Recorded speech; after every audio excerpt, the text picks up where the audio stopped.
الله الرحمن الرحيم وأذن في الناس بالحج يأتوك رجالا وعلى كل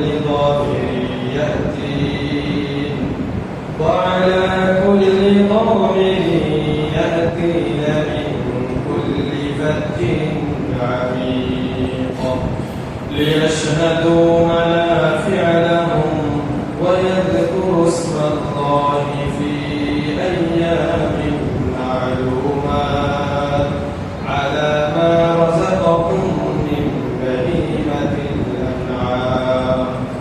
وقال نبينا وإمامنا وقدوتنا صلى الله عليه وسلم: من حج لله فلم يرفث ولم يفسق رجع كيوم ولدته أمه، أو كما قال عليه الصلاة والسلام. وقال تعالى في شان حبيبه ومحبوبه: إن الله وملائكته يصلون على النبي يا أيها الذين آمنوا صلوا عليه وسلموا تسليما. اللهم صل على محمد وعلى آل محمد كما صليت على إبراهيم وعلى آل إبراهيم إنك حميد مجيد. اللهم بارك على محمد وعلى آل محمد كما باركت على إبراهيم وعلى آل إبراهيم إنك حميد مجيد. بلغ العلا بكماله كشف الدجى بجماله أسمت جميع خصاله صلوا عليه وآله. سبحانك لا علم لنا إلا ما علمتنا إنك أنت العليم الحكيم. يا رب मेरे आँखों में समा जाए मदीना, या रब मेरे आँखों में समा जाए मदीना। मुद्दत से मेरे दिल में है तमन्नाए मदीना, मुद्दत से मेरे दिल में तमन्नाए मदीना। मैं दूर हूँ मजबूर हूँ ऐ सय्यद आलम, मैं दूर हूँ मजबूर हूँ ऐ सय्यद आलम। दीदार दिखाते नहीं आवाज सुना दो, दीदार दिखाते नहीं आवाज सुना दो। साहिल से लगेगा कभी मेरे सफीना भी, साहिल से लगेगा कभी मेरे भी सफीना। देखेगा कभी आंखों से मैं मक्का व मदीना, देखेगा कभी आंखों से मैं मक्का व मदीना।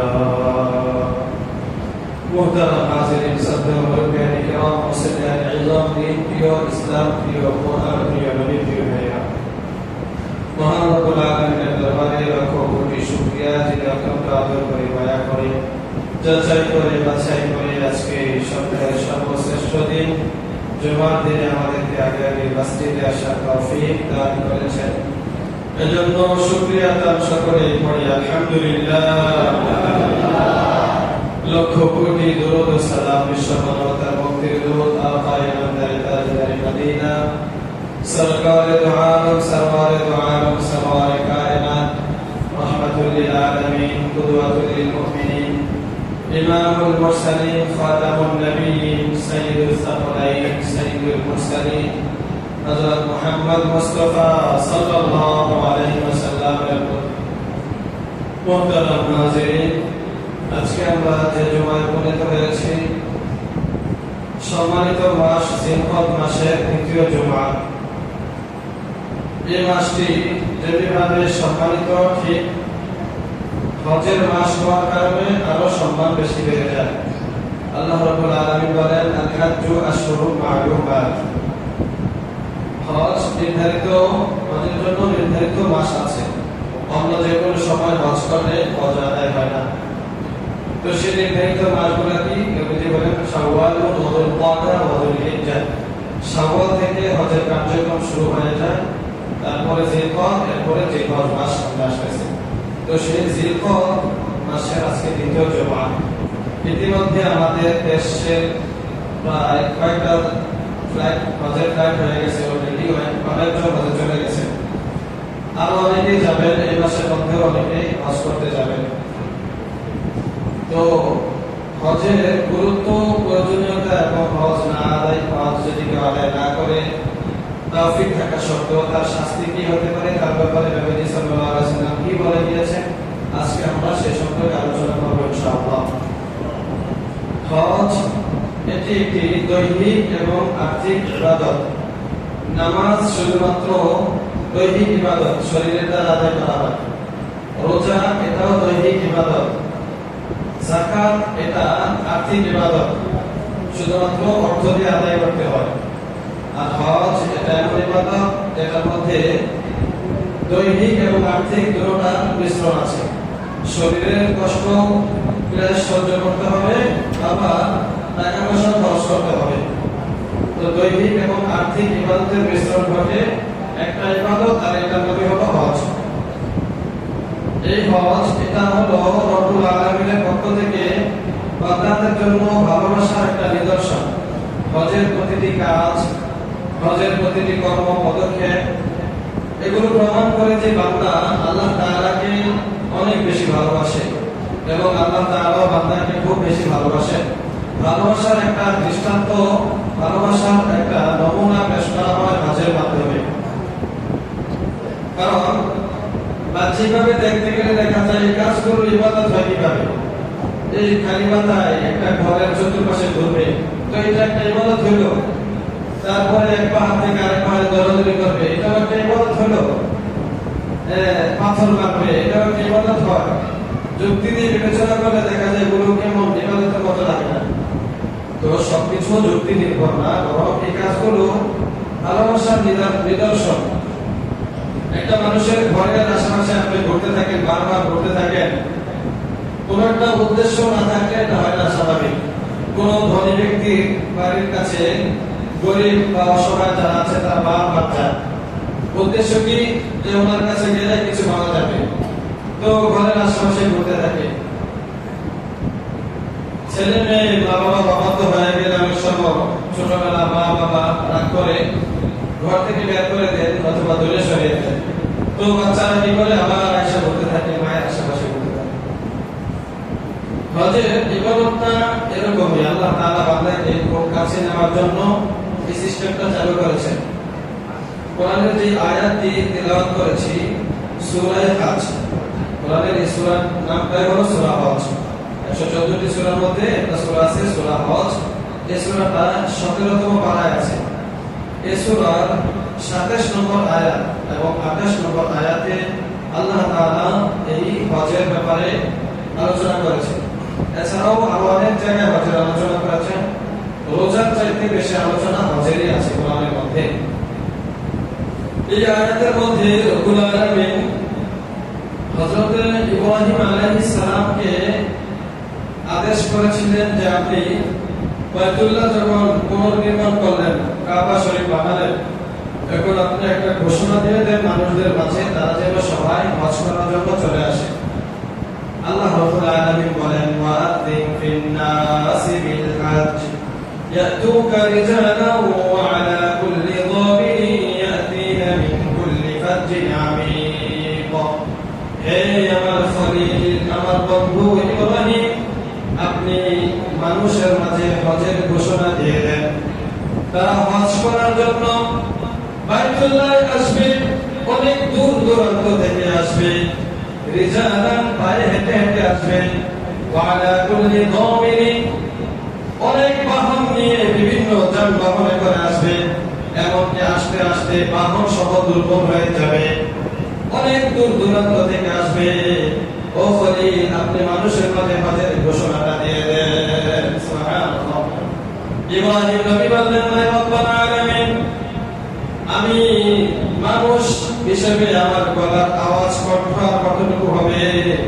হজের ঘোষণা আমি মক্কায় দাঁড়িয়ে দেব জাবাল আবি কুবাইস অথবা বাইতুল্লাহ আশপাশ কোনো জায়গা থেকে আমি হজের ঘোষণা দেব তো আশেপাশে যারা আছে তারা না শুনবে দূরে যারা আছে তারা কিভাবে শুনবে বাংলাদেশে যারা আছে আমেরিকা লন্ডন কানাডা যারা আছে তারা কিভাবে হজের আওয়াজ শুনবে আয় রব্বুল আলামিন এত দূর পর্যন্ত আমি আওয়াজটা কিভাবে পৌঁছাবো রব্বুল আলামিন বললেন খলিল ইব্রাহিম আপনি আপনার দায়িত্ব পালন করেন এই আওয়াজ পৌঁছে দেওয়ার দায়িত্ব হলো আমার সুবহানাল্লাহ তাফসীরের মধ্যে লিখে ইব্রাহিম নবী উঁচু পাহাড়ে দাঁড়িয়ে আওয়াজ দিলেন ইয়া আইয়ুহান নাস ইয়া আইয়ুহান নাস হুজ্জু বাল বাইতুল আতীক হে মানুষ সকল দুনিয়ার সব মানুষেরা শোনো রব্বুল আলামিন তোমাদের জন্য একটা ঘর বানিয়েছেন এই ঘরটা অনেক পুরাতন ঘর এই ঘরের হজ করার জন্য তোমরা দূর দূরান্ত থেকে এখানে চলে আসো এই আওয়াজটা ইব্রাহিম নবী দিয়েছেন তাফসীর দেখে পরে এই আওয়াজটা রব্বুল আলামিন যত মানুষ হজ করতে যাবে বাইতুল্লাহ তাওয়াফ করতে যাবে কিয়ামত পর্যন্ত যত তাওয়াফকারী আসবে যারা রূহের জগতে ছিল সকলের কানের মধ্যে আল্লাহ তাআলা এই আওয়াজটা পৌঁছে দিয়েছেন যারা হজ করতে যাবে তারা সাথে সাথে সেদিন ইব্রাহিম নবীর আহ্বানে তারা সাড়া দিয়ে বলেছিল লাব্বাইক আল্লাহুম্মা লাব্বাইক লাব্বাইক লা শারীকা লাক লাব্বাইক ইন্নাল হামদা ওয়ান নি'মা লাক ওয়াল মুলক লা শারীকা লাক এই লাব্বাইকটা সবাই বলেছে যারা হজ করার জন্য মক্কাতে যেতে পারবে একবার হলে যাবে এবং তাফসীরে মুফাসসিরিন کرام লিখেন যারা একবার বলেছে তারা একবার হজ করতে যাবে একাধিকবার যে যতবার লাব্বাইক বলেছিল তো আল্লাহ তাআলা তার নসিবে ততবার হজ রাখবেন সে হজ করার জন্য ততবার যেতে পারবে সুবহানাল্লাহ এভাবে আল্লাহ তাআলা ইব্রাহিম নবীর মাধ্যমে আওয়াজটা পৌঁছে দিলেন সারা বিশ্ববাসীর মাঝে তো এই আয়াতের মধ্যে কয়েকটা বিষয় লক্ষণীয় আল্লাহ তাআলা বলেন যে পায়ে হেঁটে হেঁটে আসবে আমার অনেকে বাহন নিয়ে আসবে যে বাহনে দুর্বল হয়ে যাবে আস্তে আস্তে অনেক দূর থেকে আসবে এর একটা হলো যারা কাছাকাছি ছিল তারা তো পায়ে হেঁটে যেত এরপরে উট ঘোড়া এরকম বিভিন্ন সাওয়ারি নিয়ে আগেরকার লোকেরা হজ করার জন্য যাইত জাহাজ আমাদের দেশ থেকে বা বিভিন্ন দেশ থেকে জাহাজে চলে তারা হজ করার জন্য যাইতেন তো দেখা যেত যানবাহন গুলো দুর্বল হয়ে যেত মানে মাঝখানে বিরতি দেওয়া লাগতো এগুলাতে তেল পানি যা দেওয়া লাগে দিত বিরতি দিয়ে দিয়ে এভাবে যানবাহন যাওয়া হতো এখনো মনে করেন বিমান বা যেভাবে আমরা যাই এগুলোরও কিন্তু মাঝপথে বা এগুলা দুর্বল হয়ে যায় এগুলোর জন্য তেল বা যেগুলো দরকার জ্বালানি দরকার এগুলোর ব্যবস্থা করতে হয় এই আয়াতের মাধ্যমে রব্বুল আলামিন হজের একটা রূহানিয়াত তুলে ধরেছেন মানে হজের একটা মহব্বত কষ্ট ক্লেশ তুলে ধরেছেন যে হজ করার জন্য মানুষ এরকম কষ্টের শিকার হবে তারপরে তারা হজ করার জন্য আসবে এখন তো আমরা মনে করি যে বেশি কষ্ট না স্বাভাবিক স্বভাব অল্প কয়েক ঘন্টায় চলে যাওয়া যায় কিন্তু আগেকার যারা হজে যাইতেন তাদের হজটার মধ্যে ছিল পরিপূর্ণ রূহানিয়াত মহব্বত পুরো ভালোবাসা দিয়ে যাইতেন বাড়ি থেকে একেবারে বিদায় নিয়ে যাইতেন জাহাজে যাইতেন তো অনেক মাস লেগে যেত খাবার দাবার সাথে নিয়ে যাইতেন তো কত কঠিন হইতো তাদের হজটা যাওয়ার সময় অনেক সময় অনেকে রাস্তাঘাটে মারা যাইতেন নদী পথে যাইতেন তো মারা গেলে জাহাজ থেকে নিচে ফেলে দেওয়া হতো, জানাজা শেষ করে এই লাশ সমুদ্রে ভাসিয়ে দেওয়া হতো। কারণ এই লাশ কোথায় নিয়ে দাফন করবে, যেতে যেতে তো আরো অনেক সময় লাগবে, এতদিন লাশ রাখারও কোনো ব্যবস্থা থাকতো না। যার কারণে দেখা যাচ্ছে যে হাজী সাহেব যাওয়ার পথে রাস্তাঘাটে মারা যেত, তো তাদের লাশ সমুদ্রের মধ্যে ভাসিয়ে দেওয়া হতো। তো এই যে কষ্ট করে তারা যাইতেন, এটার মধ্যে একটা মহব্বত ছিল, ভালোবাসা ছিল। সেখানে গিয়ে এটা খুব অনুভব করতে পারতেন যে আমরা আল্লাহকে খুশি করার জন্য কষ্টটা করেছি। তো হজটা এরকম হওয়া চাই, পরিপূর্ণ মহব্বত আর ভালোবাসার সাথেই হওয়া চাই। এই হজ আস্তে আস্তে আমাদের পর্যন্ত আস্তে আমরা এর গুরুত্ব ভুলে গেছি।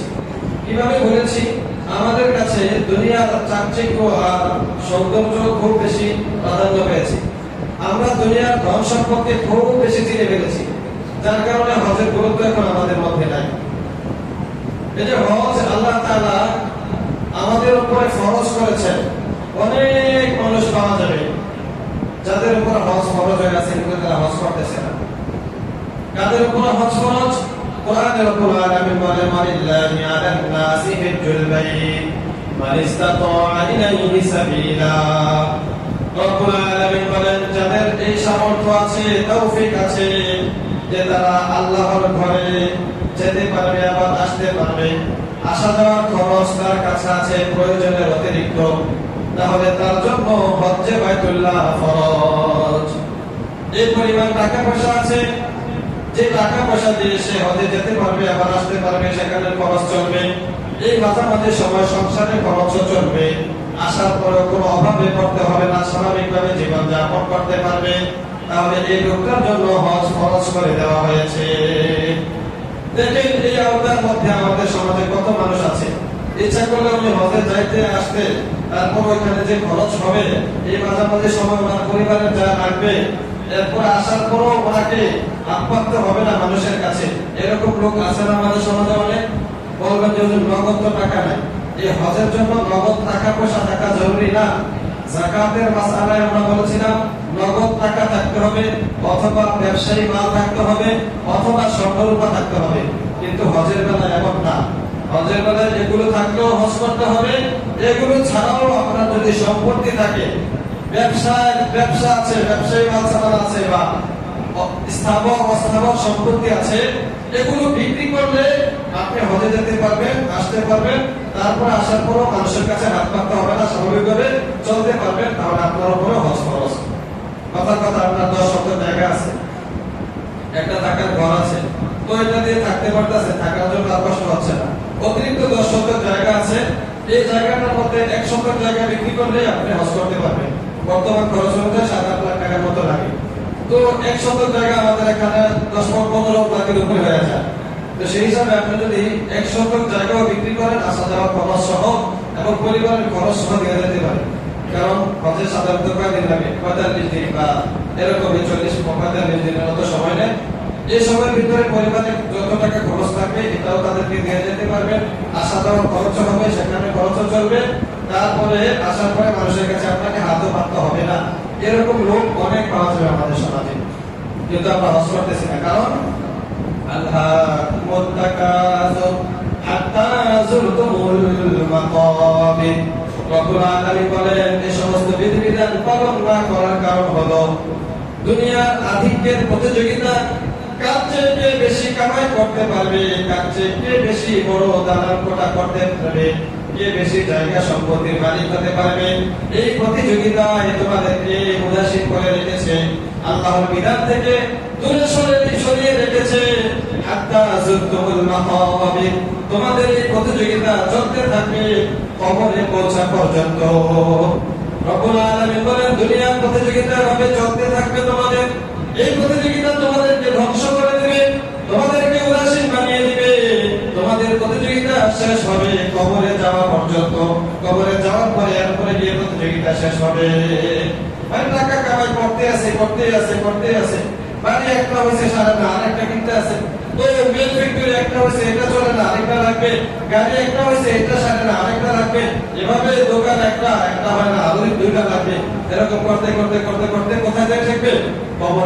কবরে যাওয়া পর্যন্ত এরকম করতেই থাকবে। আল্লাহ রাব্বুল আলামিন বলেন, কাল্লা, না না না, এমনটা করা উচিত না।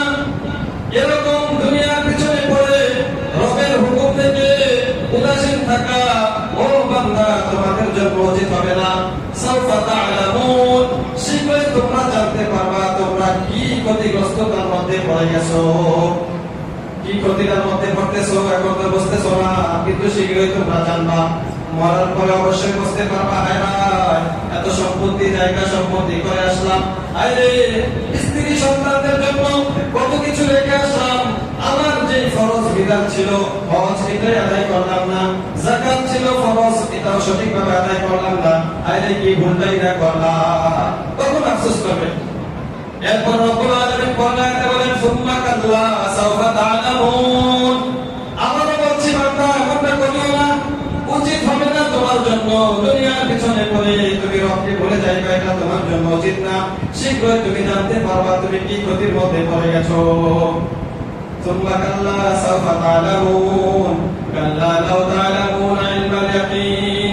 রব্বুল আলামিন বলেন, হায় হায় বান্দা, তোমরা যদি নিশ্চিত জানতে পারতা, একেবারে ইয়াকিনের সাথে যদি বুঝতে পারতা কি ক্ষতির মধ্যে তোমরা পড়ে আছো, তাহলে তোমরা এরকম করতা না, দুনিয়া নিয়ে উদাসীন হয়ে যাইতা না, দুনিয়া নিয়ে ব্যস্ত থাকতা, আর আখিরাত নিয়ে উদাসীন হয়ে যেতে এমনটা হইতো না।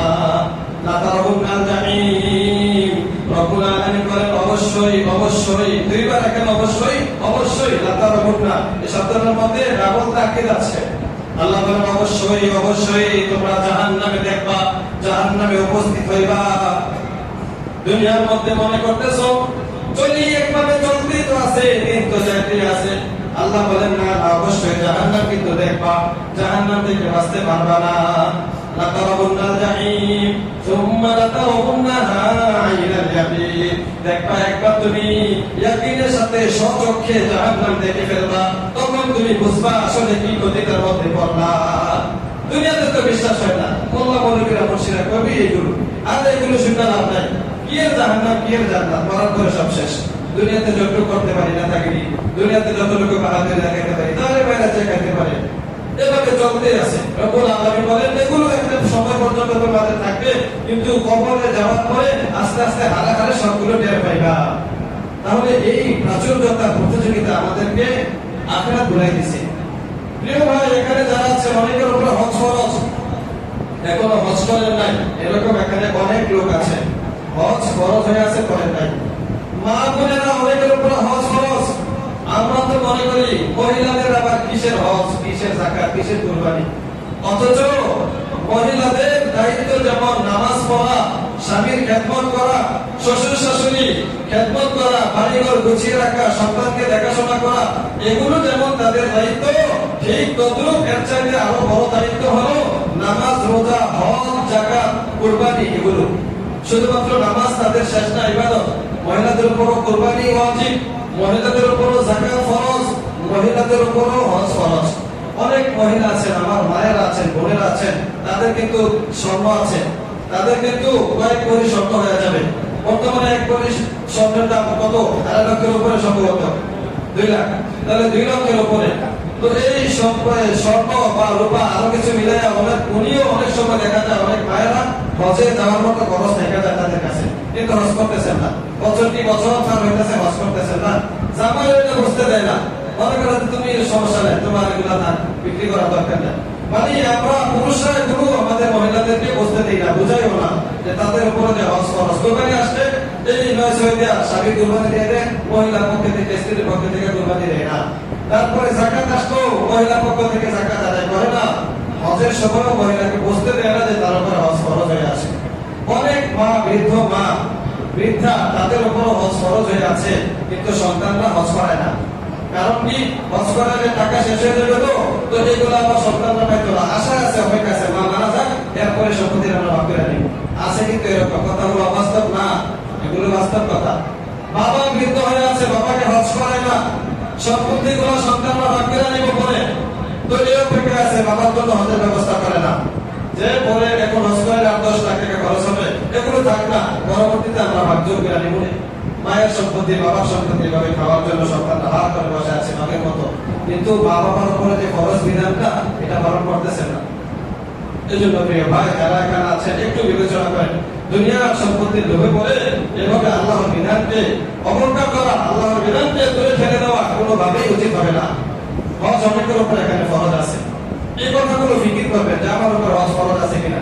আপনার সম্পত্তির একটা হিসাব করবেন যে হজে যাওয়া আসার খরচ, এই সময়টার ভিতরে পরিবারকে খরচ দিয়ে যাওয়া, আসার পরে মানুষের কাছে হাত পাততে হবে না, এরকম আমার অবস্থা আছে কিনা। যদি থাকে তাহলে আপনার উপর হজ ফরজ হয়ে গেছে। জায়গা অতিরিক্ত জায়গা আছে সেটা বিক্রি করেও হলেও আপনাকে হজে যেতে হবে। তাহলে এতটুকু দ্বারা আমরা জানতে পারলাম হজ কাদের উপরে ফরজ। হজ আদায় না করলে এটা আল্লাহ তাআলার বড় একটা হুকুমকে অবজ্ঞা করা হয়। কেউ যদি হজ না করে মারা যায়, কেউ যদি হজ না করে মারা যায়, তার ব্যাপারে নবী সাল্লাল্লাহু আলাইহি ওয়াসাল্লাম কি হুঁশিয়ারি বাণী রেখে গেছেন।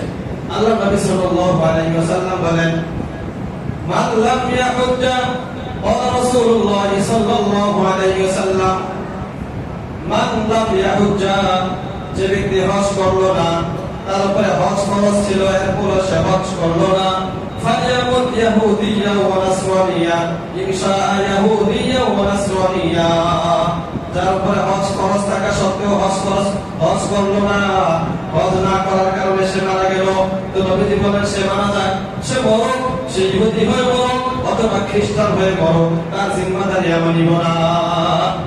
নবীজি সাল্লাল্লাহু আলাইহি ওয়াসাল্লাম এত বড় দয়ার নবী, মায়ার নবী, উম্মতের জন্য যিনি পুরোটা জিন্দেগি ওয়াকফ করে দিয়েছিলেন, এই দয়ার নবীও বলতেছেন হজ ফরজ হওয়ার পরে যদি হজ না করে মারা যায়, সে ইহুদি হয়ে মরুক অথবা খ্রিস্টান হয়ে মরুক, আমি তার দায়িত্ব নেব না। নবীজি দায়িত্ব নেবে না। নবীজি যদি সুপারিশ না করে, কোন বাহাদুর, কোন বীর বাহাদুরের ক্ষমতা নাই সে আল্লাহর জাহান্নাম থেকে রক্ষা পাবে, এমন কোন বাহাদুর না। নবীজির সুপারিশ ছাড়া জাহান্নাম থেকে বাঁচবে, জান্নাতে চলে যাবে, এরকম কোন হেডে মরা এখনো পৃথিবীতে তৈরি হয় নাই, কিয়ামত পর্যন্ত তৈরি হবে না। তো নবীজি বলেছেন হজ ফরজ হওয়ার পরে সে হজ করলো না, তাহলে সে ইহুদি হয়ে মরতে পারে, খ্রিস্টান হয়ে মরতে পারে, যেভাবেই মরুক তার দায়িত্ব আমি নিব না। তাহলে কত বড় একটা হুঁশিয়ারি বার্তা এটা। এজন্য যাদের উপর হজ ফরজ হয়ে গেছে হজ আদায় করে নেওয়া। হজ জীবনে একবারই ফরজ, এটা প্রতি বছর আদায় করতে হয় না। যাকাত যেমন প্রতি বছর দিতে হয়, কুরবানি প্রতি বছর দিতে হয়, রোজা নামাজ এগুলো সবসময় করতে হয়। হজ এরকম না, বরং হজ শুধুমাত্র একবারই ফরজ।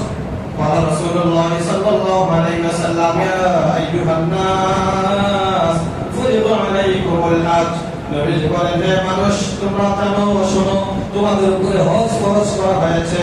فقال أقرع بن حابس رضي الله تعالى عنه أكل عام يا رسول الله أو مرة واحدة, নবীজি বলেন হে মানুষ তোমাদের উপরে হজ ফরজ করা হয়েছে। নবীজির সাহাবী আকরা ইবনে হাবিস বলেন ইয়া রাসূলুল্লাহ, হজ কি প্রতি বছরই ফরজ নাকি শুধুমাত্র জীবনে একবার ফরজ? قال رسول الله صلى الله عليه وسلم مرة واحدة, নবীজি বলেন শুধুমাত্র একবার ফরজ। জীবনে কেউ একবার হজ আদায় করলো তো সে ফরজ বিধান থেকে বেঁচে গেল, ফরজ বিধান আদায় করতে পারলো। যদি সে সক্ষমতা রাখে এরপরে সে হজ করলো তো এগুলো নফল হিসাবে সওয়াব পাবে। একবার করলে ফরজ আদায় হয়ে যাবে, বাকিগুলো যতবার হজ করবে এগুলো নফল হিসাবে সওয়াব পাবে। এবং এটা কিন্তু হজের বিধান, ওমরা না কিন্তু। অনেকে মনে করি ওমরা একবার করে আসা বসে তো বাস হজ না করে চলবে, এটা না কিন্তু। ওমরা দ্বারা ফরজ আদায় হবে না, ওমরা এটা নফল। যারা ওমরা করেছেন তাদের ফরজ বিধান আদায় হয় না। ফরজ বিধান আদায় হওয়ার জন্য এই মৌসুমে হজে যেতে হবে এবং হজের নির্ধারিত যে কাজকর্ম আছে এগুলো করতে হবে, তারপরে কি ফরজ বিধান আপনার থেকে হইতে হবে। এছাড়া ওমরা করলে কিন্তু ফরজটা আদায় হবে না। অনেকে এটা মনে করে বসে থাকে, মানে কোন রকম একটা ওমরা আদায় করে এসে মনে করে যে বাস ওমরা তো করছি হয়েছে তো বাস, না, তারা কিন্তু আপনার ফরজ বিধান আদায় পাইলে আপনাকে হজে যেতে হবে। নবীজি সাল্লাল্লাহু আলাইহি ওয়াসাল্লাম বলেন কারোর উপরে হজ ফরজ হয়েছিল কিন্তু সে হজ করে না, এই করতে না করতে পর্যায়ে তার 5টি বছর অতিক্রম হয়ে যায়, 5 বছর চলে গেছে, তাহলে সে মাহরুম হয়ে যায়, বঞ্চিত হয়ে যায়। এক পর্যায়ে এই আশঙ্কা থাকে যে সব আশা করা যায় বা ভয়ঙ্কর একটা অবস্থা থাকে তার জন্য যে সে যে কোনো সময় ইন্তেকাল করতে পারে হজ না করে, হজ তার কপালে নাও জড়তে পারে। قال رسول الله صلى الله عليه وسلم من افترض عليه الحج, যে ব্যক্তির উপরে হজ ফরজ হয়ে গেছে এরপরে সে হজ করে না, হজ না করে তার উপরে 5টি বছর অতিক্রম করে ফেলেছে, 5 বছর চলে গেছে, তাহলে ফাইন্নাহু লামাহরুমুন, নিশ্চয়ই এই লোকটা মাহরুম হয়ে গেল, বঞ্চিত হয়ে গেল, আল্লাহর রহমত থেকে মাহরুম হয়ে গেল। যে কোনো সময় সে গজবের মধ্যে পড়তে পারে, যে কোনো সময় সে মারা যেতে পারে, খুব বেশি সম্ভাবনা আছে হজ না করে সে মারা যেতে পারে। তাহলে যাদের 5 বছর হয়ে গেছে, মানে সম্পদ হওয়ার পরে 5 বছর হয়ে গেছে, এখন হজ করেন নাই, অতি দ্রুত কমসে কম এবছর থেকে ফিকির করেন সামনের বছর দেওয়ার জন্য। এবছর কাগজপত্র করে এবছর দেওয়া সম্ভব না, এটা আগামী বছরের জন্য করতে হবে। তো এখন থেকে ফিকির করতে থাকেন যে আমার 5 বছরের বেশি হয়ে গেছে, সম্পদের মালিক হয়েছি, এখন যদি হজ না করি যে কোনো সময় আমার উপরে বিপদ আসতে পারে, যে কোনো সময় আমি মারা যেতে পারি, তখন কিন্তু আল্লাহর দরবারে গুনাহগার হয়ে মরতে হবে। এই জন্য প্রিয় ভাই, হজ করতে বিলম্ব করা যাবে না। হজ যদি কেউ ভালোভাবে করতে পারে তার প্রতিদান কি? ক্বালা রাসূলুল্লাহ সাল্লাল্লাহু আলাইহি ওয়াসাল্লাম মান হাজ্জা ফালাম ইয়ারফুস ওয়ালাম ইয়াফসুক রাজা'a কায়াউমিন ওয়ালাদাতহু উম্মুহু। নবী সাল্লাল্লাহু আলাইহি ওয়াসাল্লাম বলেন, যে ব্যক্তি হজ করলো, হজে গিয়ে কোনো অপরাধের কাজ করলো না, অন্যায় কাজ করলো না, গালাগালি করলো না, হজে গিয়ে সে কোনো অপরাধে জড়িত হলো না, তাহলে সে হজ থেকে এমন অবস্থায় ফিরে আসলো কায়াউমিন ওয়ালাদাতহু উম্মুহু, সেই দিনের মতো সে ফিরে আসলো যে দিন তার মা তাকে জন্ম দিয়েছিল। সুবহানাল্লাহ। মানে হলো একেবারে বেগুনাহ হয়ে নিষ্পাপ হয়ে হজ থেকে ফিরে আসলো। এটা হলো হজ যদি কবুল হয়। আরেক হাদিসে নবী বলেন, আল হাজ্জুল মাবরুর লাইসা লাহু জাযাউন ইল্লাল জান্নাহ। হজ মাবরুর, কবুল হজ, এটার প্রতিদান হলো একমাত্র জান্নাত। জান্নাত ছাড়া হজের প্রতিদান আর কিছু না। তো কারো হজ কবুল হয়েছে মানে আল্লাহ তাআলা তাকে জান্নাত দান করবেন। সুবহানাল্লাহ। তো হজের এরকম অপূর্ব ফজিলত, কেউ হজ করতে গিয়ে মারা গেল, এটার মধ্যে ফজিলত। হজে গিয়ে মরলেও লাভ, বাঁচলেও লাভ। নবী যে একবার আরাফার ময়দানে ভাষণ দিয়েছিলেন, দাঁড়িয়েছিলেন, তো সাথে একজন লোক দাঁড়িয়েছিল সাহাবী, তিনি ওর থেকে পড়ে গেলেন, পড়ে গিয়ে ঘাড় বসে গেল, সেখানে তিনি ইন্তেকাল করলেন। এরপর নবী সাল্লাল্লাহু আলাইহি সাল্লাম সাহাবায়ে কেরামকে বললেন, ও সাহাবীরা, ইগসিলুহু বিসাওবাইন, আমার এই সাহাবীকে তোমরা গোসল দাও, 2টি কাপড় পরাইবা, গোসলে করার পরে কাফিনুহু বিসাওবাইন, ইগসিলুহু, তাকে গোসল দাও, গোসল করানোর পরে কাফিনুহু বিসাওবাইন, 2টা কাপড় পরাইবা। কাফনের কাপড় তো আমরা 3টা পরাই, কিন্তু নবী বললেন এই হাজীকে 2টা কাপড় দিয়ে কাফন পরাইবা। এরপরে তাকে দাফন করবা, কবরে রাখবা, তার গায়ে কোনো সুগন্ধি রাখবা না, কারণ সেটা ইহরামগত অবস্থায় ছিল। সেটা ফাইনাল্লাহ ইয়াবআতুহু ইয়াওমাল কিয়ামাতি মুলাব্বিয়া, কিয়ামতের ময়দানে রব্বুল আলামিন তাকে উঠাবেন এমন অবস্থায় যে সে হাজী সাহেবের মতো ইহরাম পরে থাকবে। হাজী সাহেবরা যেমন 2টি কাপড় পরে থাকে, ইহরামের সময় একটা বেঁধে রাখে, একটা গায়ে দিয়ে রাখে, তো এই লোকটাও এরকম কিয়ামতের ময়দানে উঠবে আর তালবিয়া পড়তে থাকবে, লাব্বাইক আল্লাহুম্মা লাব্বাইক, লাব্বাইক লা শারীকা লাক লাব্বাইক, ইন্নাল হামদা ওয়ান নি'মাতা লাকা ওয়াল মুলক লা শারীকা লাক। এভাবে সে তালবিয়া পড়তে পড়তে আসরের ময়দানে উঠবে। তাহলে কোনো হাজী সাহেব হজ করতে যাওয়ার অবস্থায় বা সেখানে গিয়ে যদি মারা যায়, তাহলে সে এই অবস্থায় কিয়ামতের ময়দানে হবে। আরেক হাদিস আছে, নবী বলেন তার হজের সওয়াব মৃত্যুর পর থেকে কিয়ামত পর্যন্ত হজের সওয়াবও লিখতে থাকবে। সুবহানাল্লাহ। মানুষের হজের সওয়াব পেতে পেতে কিয়ামতের ময়দানে হবে। তাহলে হজ করতে গেলে মারা যাবে, অনেকে আছে বয়সরা মনে করে যদি না পারে এই কথা বলে অনেকে বসে আছে, হজ করতে যায় না। এই কথা বলে বসে থাকা যাবে না, আপনাকে হিম্মত করে বের হতেই হবে। যতই বয়স্ক হন না কেন, এই হজের বিধান আপনার থেকে রহিত হয় নাই, হজ আপনাকে করতেই হবে। হজ না করে মারা গেলে শাস্তি ভয়ঙ্কর। এই জন্য প্রিয় ভাই, আমরা হজ করেই অবশ্য হজ যাদের উপর ফরজ হয়েছে অবশ্যই হজ আদায় করবো। বাইতুল্লাহ শরীফের সামনে গিয়ে এভাবে আল্লাহ তাআলার ঘরের পিছনে, ঘরের আশেপাশে ঘুরতে থাকা, এটা আশিকদের একটা অবস্থা, আল্লাহর প্রেমিকদের একটা অবস্থা। এজন্য আমরা দোয়া বেশি বেশি করে করবো, আল্লাহ তাআলা যেন আমাদের সকলকে হজ করার তৌফিক দান করেন। যারা বছর হজে গিয়েছেন এবং যাবেন, সকলের হজকে যেন আল্লাহ